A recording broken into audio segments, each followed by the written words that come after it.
నా లైట్లు వెలుగులకి 2 కళ్ళు సరిపోవట్లేదన్న మీ కాలనీ చూడటానికి. ఆర్చ్ గేట్ కట్టారు. నిజంగా నా అప్పుడు కృష్ణుడు ద్వారక కట్టించాడంట. అన్ని క్యాస్ట్లు కలిసి బతికేవాళ్ళంట. నిజంగా నేను చెప్తున్నాను, ఇప్పుడు మనసారా చెప్తున్నాను, ఏపీలో కట్టింది అన్ని జగనన్న కాల్ని ఒగొట్టిన ద్వారకాన్ని నేను చెప్తున్నానన్నా. అన్నా నేను పొగుడుతున్నాను అనుకోమాకన్నా, నేను మనసారా చెప్తున్నానన్నా. తల్లి తండ్రి నాకు జీవితం ఇచ్చారన్న, జన్మనిచ్చారన్నా, మాకి మీరు జీవితమే ఇచ్చారన్నా. అసలు అది మేమైతే తమిళనాడు నుంచి వచ్చి ఇంతలా మేము అనుకోలేదన్నా అసలుకి. నాకు 34 ఏళ్ళన్నా, 34 ఏళ్ళ నేను ఇంతమందిని చూశాను కానీ ఒక్కరు కూడా మీలా పరిపాలన చేసింది లేదన్నా.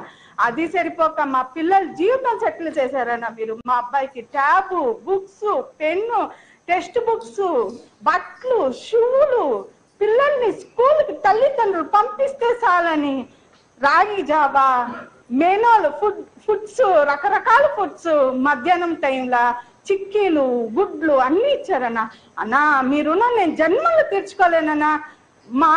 మా పిల్లల్ని ముందు గవర్నమెంట్ స్కూల్లో చదువుతున్నారంటే ఒక తర ధిక్కారంగా చూసేవాళ్ళన్నా. ఇప్పుడు నేను గర్వంగా చెప్తున్నానన్నా, మా పిల్లోడు గవర్నమెంట్ స్కూల్లో చదువుతున్నాడని.